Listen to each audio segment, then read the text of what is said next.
Hello and a very good evening. You're watching the news at 6 on Rajya Sabha television with me, Frank Pereira. Here are the headlines.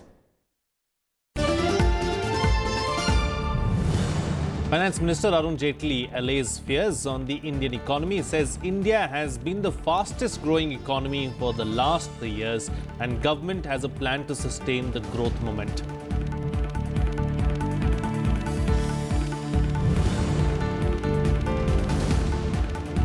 Rajasthan government refers criminal laws Rajasthan Amendment Ordinance 2017 to select committee. 15-member panel headed by State Home Minister Gulab Chand Kataria to submit report in the next session. Afghanistan President Ashraf Ghani holds talks with Prime Minister Narendra Modi. External Affairs Minister Sushma Swaraj briefs him about recent foreign ministers level talks between the two countries.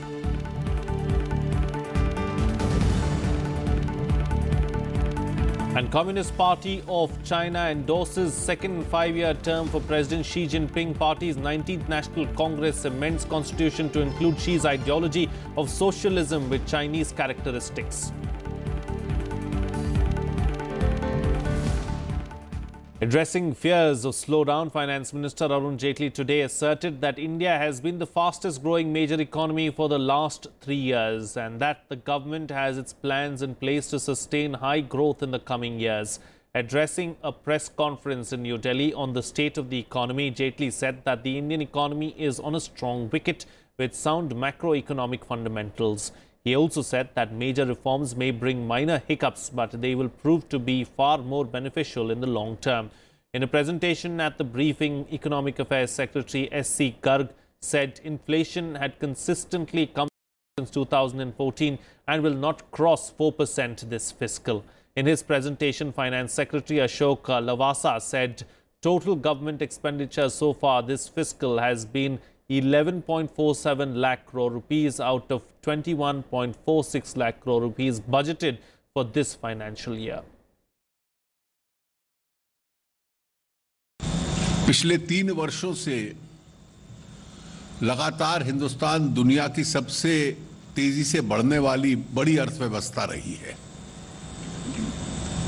और हम लोगों का उद्देश्य यह है कि एक जो हाई ग्रोथ इकोनॉमी हिंदुस्तान बना है वो स्थिति हम लोगों की कायम रहे। स्वाभाविक है कि जब बड़े परिवर्तन और स्ट्रक्चरल रिफॉर्म्स आते हैं तो कुछ सीमित समय के लिए उसके परिणाम भी होते हैं, लेकिन मीडियम टर्म में, लॉन्ग टर्म में उनके लाभ बहुत अधिक रहते हैं। There are strong macroeconomic fundamentals और कहां-कहां उसको और बूस्ट करने की आवश्यकता है, इसके संबंध में देश की जो आर्थिक क्षमता है उसके अनुकूल क्या मार्ग हो सकता है, वो मार्ग भी हम लोगों ने इसमें कुछ तय किया है। Well, the Rajasthan government on Tuesday referred the Criminal Laws Rajasthan Amendment Ordinance 2017 to Select Committee of the Assembly. The bill seeks to protect public servants and judges from prosecution without its prior sanction. The 15-member Select Committee will be headed by State Home Minister Gulab Chand Kataria. It has been asked to submit its report in the next session. The bill was tabled in the Assembly by the State Home Minister on Monday to replace an ordinance promulgated on September 7th. The government says the law will allow officials to function without fear. It also bars media from reporting on such accusations till the government sanctions it. एक महाराष्ट्र ने जो अपना bill pass किया उसमें 90 दिन की अवधि रखी थी, हमने इसको 180 दिन की रखी। ये दोनों अंतर, मोटे रूप में 2 अंतर थे। महाराष्ट्र ने जो बिल पास किया उसको उन्होंने विधिवत राष्ट्रपति से स्वीकृति भी ले ली, उसको लागू भी कर दिया। उसको वहाँ हाईकोर्ट में चैलेंज जरूर हुआ, लेकिन उस पर कोई स्थगन नहीं है। एक तरह से वो अभी भी विचाराधीन पड़ा हुआ है और उनका कानून आज की तारीख में लागू है। इन 2 विषयों पर विरोध आने के कारण से हमने सोचा कि क्यों नहीं हम इसको जो है वो सेलेक्ट कमेटी को सुपुर्द कर दें, ताकि इसके अतिरिक्त भी किसी विषय में अगर माननीय सदस्यों को कोई राय भिन्न होगी तो उसमें सभी दल के लोग रहते हैं, वो डिस्कशन करके जो राय देंगे उसके आधार पर हम आगे बढ़ेंगे। पहले एक ऑर्डिनेंस लाके पूरे प्रदेश में लागू किया गया, फिर परिवर्तन कर उसको बिल के रूप में प्रस्तुत किया गया विधानसभा के अंदर कल। और मैं समझता हूं ये आज जो अखबार में मैंने पढ़ा है कि सरकार पुनर्विचार करेगी। अब ये बिल संपत्ति बन चुका है सदन के, तो सदन ही निर्णय लेगा इस पे क्या करना है। हम चाहते हैं बिल विड्रॉ हो। इस बिल का राजस्थान में कोई स्थान नहीं है, देश में कोई स्थान नहीं है। ये लोकतंत्र के खिलाफ है, मीडिया के खिलाफ है और पारदर्शिता की राजनीति के खिलाफ है। Well, moving on, now Home Minister Rajnath Singh today addressed the Jawans and officers at ITBP's 56th raiding day, stating that the government is considering building 50 more ITBP posts along the India-China border. He said the Indo-Tibetan Border Force is being trained specially to deal with the Chinese army during any possible standoff. He also said the supply of lightweight special clothing, which was restricted to personnel posted at a height of 11,000 feet and above, will now also be available for forces posted at a height of 9,000 feet and above. Basic training में वो शामिल है कि उनको Chinese language भी सिखाई जाती है। बाई चांस यदि कोई फेस ऑफ हो जाता है तो कम से कम बातचीत तो हो सके, अपना मैसेज तो कन्वे कर सकें। Well, the NIA today arrested Hizbul Mujahideen terrorist Syed Salahuddin's son in connection with a 2011 terror funding case. Syed Shahid Yusuf, an employee with the Jammu and Kashmir government, was placed under arrest after the NIA summoned him to its Delhi headquarters. The case relates to the transfer of money from Pakistan to Jammu and Kashmir through Hawala channels via Delhi that was suspected to be used in funding terrorism. The NIA alleged that Shahid used to receive funds through international wire money transfer from an absconding accused who is presently based in Saudi Arabia. Well, Chief Election Commissioner A.K. Jyoti has rejected the opposition's charge that the poll panel is working under the pressure of ruling party at the centre. In an interview with the news agency, the CEC said that the commission does not meddle in the poll campaign and asserted that no special preference is being given to any political party. He said the poll body has given equal opportunity to all political parties and has not directed any party to hold or not to hold their rallies in the state. He said that multiple factors, including the weather, came into play while deciding to hold elections in Himachal Pradesh earlier than Gujarat. He said political parties and the state administration in Himachal Pradesh had requested to conduct the polls before mid-November, as there was the probability of snowfall in 3 districts of the hill state. The CEC asserted that the commission will plan to poll schedule in Gujarat in a way that the outcome of Himachal should not affect the voting in Gujarat.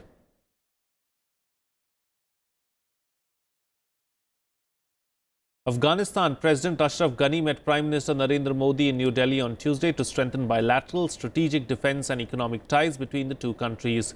Ghani is on a one-day working visit to India. External Affairs Minister Sushma Swaraj called on Afghan President to brief him about the recent foreign ministers-level talks between the two countries. Earlier in the day, Ghani met President Ramnath Kovind at Rashtrapati Bhavan. National Security Advisor Ajit Doval had visited Kabul on October 16th and had extended the invitation to Ashraf Ghani on behalf of Prime Minister Modi. Ghani's visit to India comes just weeks after US President Donald Trump announced his South Asia policy.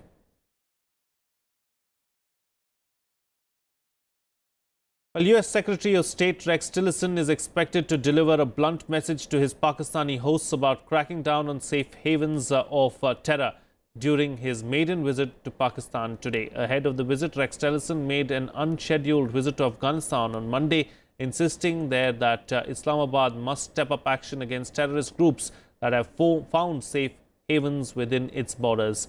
Tillerson will arrive in New Delhi later this evening after his Pakistan visit. It was a brief, unannounced trip, shrouded in secrecy by US Secretary of State to Kabul. Rex Tillerson was on the ground for just over 2 hours in Afghanistan and met with President Ashraf Ghani. The visit coming amid an upstick of violence in the Afghan capital. The visit is part of Tillerson's week-long trip to the Middle East, South Asia and Europe. He will be in Pakistan today and then will be in New Delhi later today. In Afghanistan, Tillerson addressed the press at Bagram Airfield, largest US military base in Afghanistan, reiterating in no uncertain terms the focus of Trump administration's policy on South Asia, saying that the whole strategy is a conditions-based approach. This is a conditions-based approach, and so our relationship with Pakistan will also be conditions-based. It'll be based upon whether they take action that we feel is necessary to move this process forward of both creating the opportunity for reconciliation and peace in Afghanistan, but also ensuring a stable future Pakistan. The statement by US Secretary of State comes before his visit to Islamabad and has given enough indications that he will talk tough on terror with the Pakistani leadership.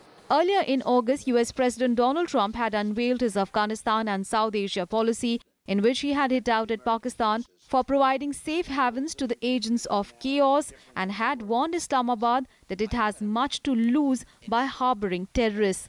On Monday, Tillerson said that the US had made specific requests to Pakistan to take action to undermine the support that the Taliban and the other terrorist organizations receive in Pakistan. He added that his country was increasingly concerned about the stability of Pakistan, which has a large nuclear arsenal. In our conversations with Pakistani leadership, we're as concerned about the future stability of Pakistan as we are in many respects here in Afghanistan. Pakistan needs to, I think, take a clear-eyed view of the situation that they're confronted with in terms of the number of terrorist organizations that find safe haven inside of Pakistan. After Pakistan, Tillerson will arrive on a 3-day maiden official visit to India. During the visit, he will call on Prime Minister Narendra Modi and meet External Affairs Minister Sushma Swaraj as well. Apart from underlining strategy to make India the centerpiece of Washington's South Asia policy, the visit also aims at establishing a rules-based order in the Indo-Pacific to counterbalance an expansionist China. Tillerson is on a 5-nation visit, including Saudi Arabia, Qatar, Pakistan and Switzerland. Bureau Report, Rajya Sabha TV. Well, addressing the 4th ASEAN Defence Ministers meeting in Manila, Defence Minister Nirmala Sitharaman has sought a probe into North Korea's nuclear proliferation linkages. In a veiled reference to Pakistan's links with Pyongyang, Sitharaman said that those responsible for North Korea's nuclear proliferation must be held accountable. On her first foreign visit since taking over as a defence minister, Sitharaman said that the nuclear and missile tests conducted by North Korea were in violation of its international commitments and have triggered serious concerns. She also stressed that India is concerned about the proliferation of nuclear and missile technologies, which has adversely impacted India's national security and that of the entire region. According to Western media reports, Pakistan had secretly supplied North Korea with nuclear enrichment technology when A.Q. Khan headed the country's nuclear program.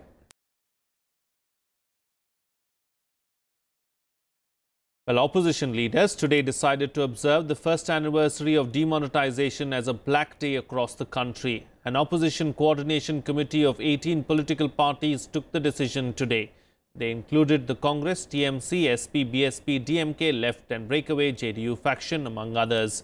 The opposition parties will stage protests in every state on the 8th of November. Calling demonetization the scam of the century, Congress leader Ghulam Nabi Azad said it was the most ill-conceived and hasty decision taken by any government. Finance Minister Arun Jaitley has said that opposition's call to observe November 8th as Black Day shows their devotion towards cash economy. सरकार में आने से पहले, सत्ता में आने से पहले 10 करोड़ न्यू एम्प्लॉयमेंट का प्रॉमिस किया था। 10 करोड़ तो न्यू एम्प्लॉयमेंट नहीं दी, लेकिन 10 करोड़ अनएम्प्लॉयड और कर दिए इस डिमोनेटाइजेशन की वजह से। Here's a look now at what else is making news across the country in Nationwide. The scrutiny of nominations for the Himachal Pradesh Assembly elections took place today. The process for nominations began on October 16th and ended on Monday, and a total of 476 nominations were filed. The last day for withdrawal of candidature is October 26th. The 68-member assembly will go to polls in a single phase on the 9th, and the counting of votes will take place on December 18th.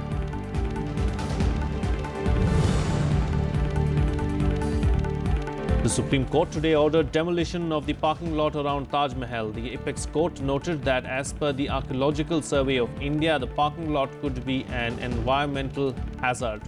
The NGT had even urged the state government to encourage plantation around the iconic monument.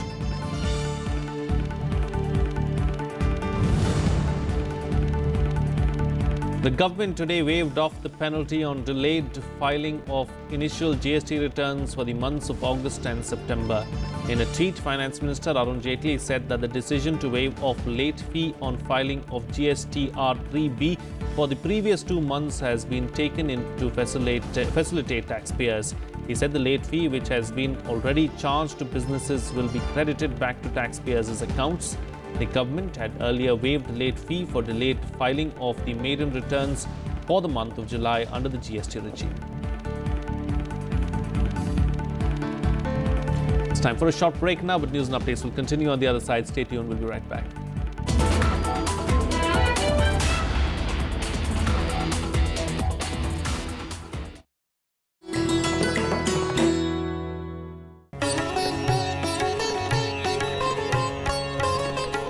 The Harappan period is also called the Bronze Era. Extensive collection from the era shows the Indus artists were not only well versed in techniques of metallurgy, but also innovations in dance and performing arts. This is best seen in the famous Mohenjo-daro relic, the Indus dancing girl. No less impressive is the man in a bullock cart depicting agriculture activities. Bronze elephants, on the other hand, show domesticated animals used for transport.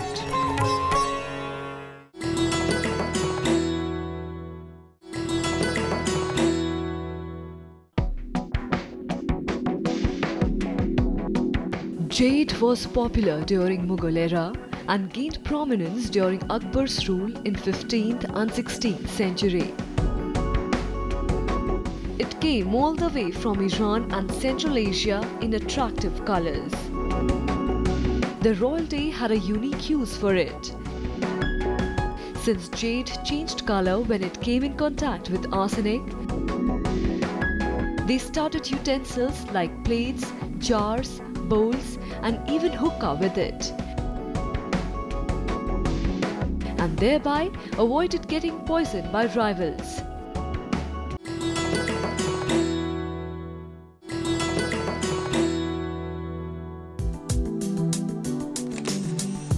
Currency Building, Kolkata. A 178-year-old structure, built in 1833 in the Italianate style with Venetian windows, ornate cast iron gates and railings.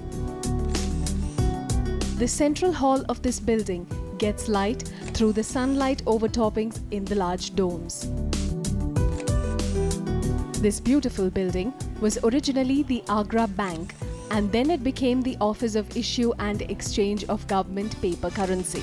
It later housed the Reserve Bank of India until 1937. Today, the building is protected by the Archaeological Survey of India.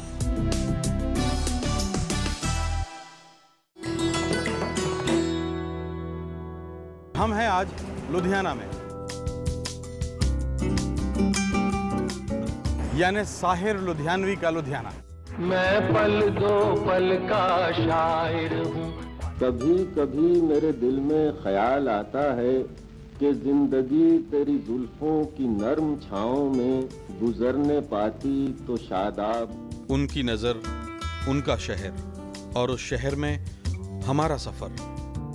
देखिए सिर्फ Rajya Sabha television पे।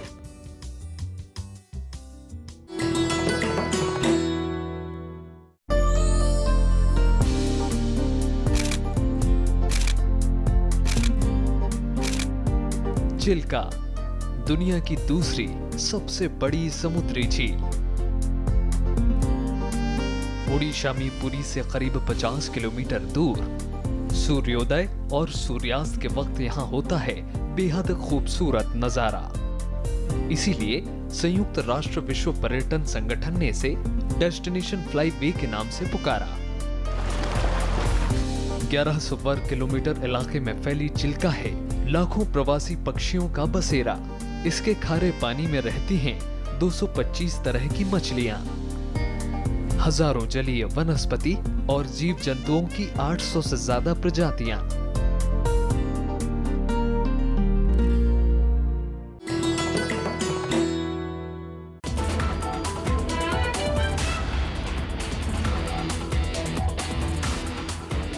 Welcome back. You're watching Rajya Sabha television. Well, Chinese President Xi Jinping's political thoughts have been written into the constitution of the Chinese Communist Party, giving him a place at par with Deng Xiaoping and Mao Zedong.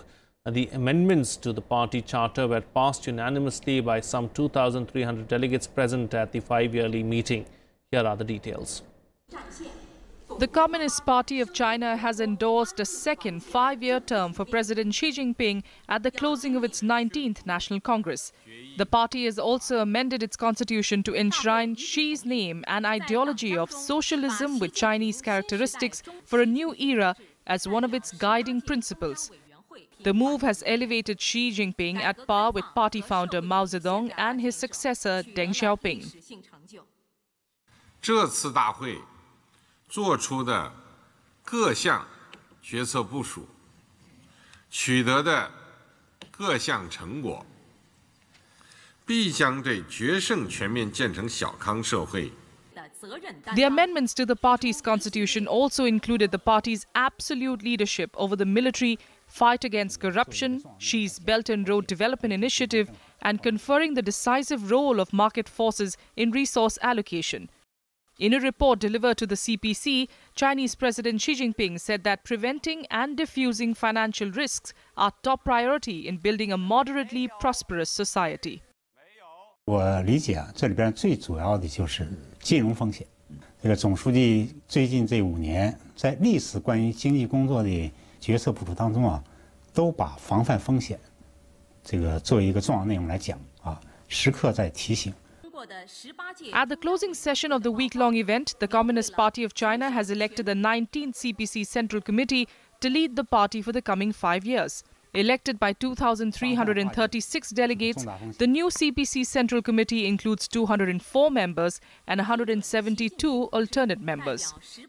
In a big push to Xi's Asia-Pacific agenda, the CPC has elected its special representative for India-China border talks, Yang Jiechi, to the powerful Central Committee. Former Chinese ambassador to India, Li Yucheng, is also among the 172 alternate members elected to the Central Committee. The party will announce its new standing committee on Wednesday. Bureau Report, Rajya Sabha TV.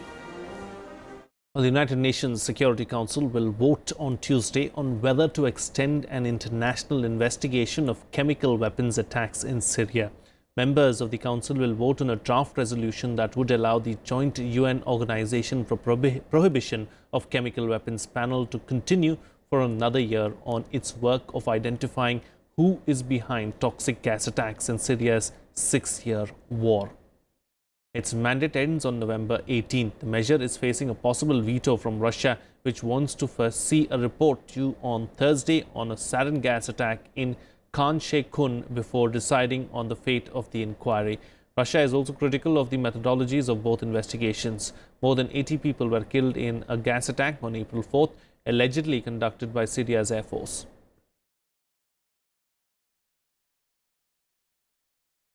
Well, here's a roundup now of some of the news from around the world in Global Buzz.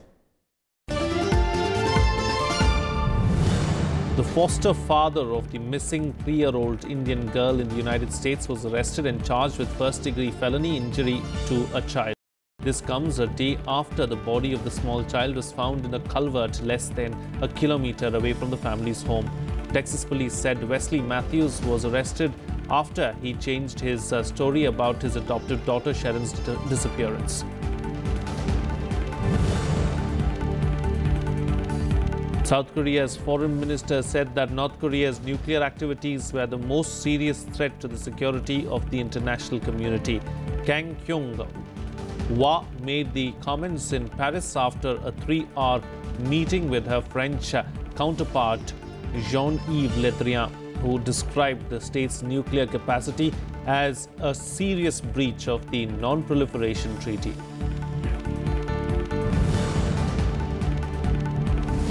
Catalan President Carles Puigdemont attended a regularly scheduled cabinet meeting on Tuesday after Madrid said it will impose direct rule on Catalonia. The Constitutional Court declared the Catalan independence move as illegal, and the Senate plans to vote on Friday to implement direct rule. Catalan Parliament will meet on Thursday to agree on a response to Madrid.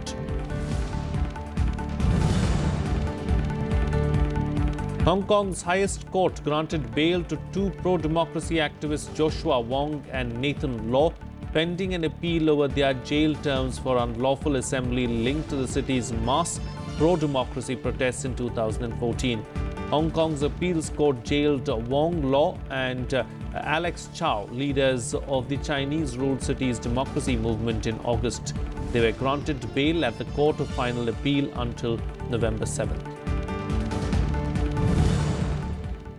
Let's shift focus now and bring you up to speed with some news from the world of sports and Sports Beat. Jitu Rai and Hina Sidhu won their first gold medal of the ISSF World Cup final in New Delhi in the 10-meter air pistol mixed team event. The mixed team competitions were organized as test events in the World Cups held earlier this year, and the teams will be making their Olympic debut in the Tokyo 2020 Games. France secured the silver medal while China settled for the bronze medal in the event.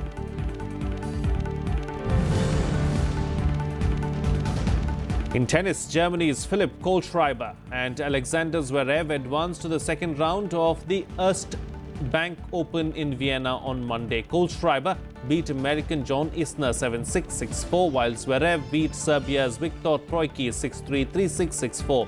Zverev is eyeing his sixth title of the season.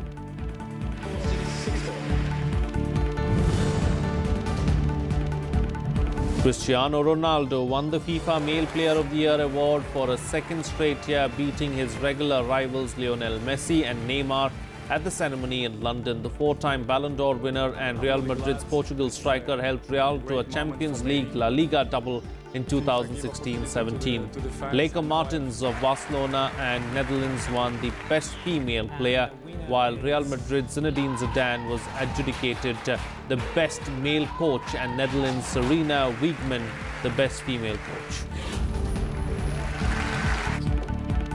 That's it on this newscast. Do stay tuned for the big picture on the other side of the shop break.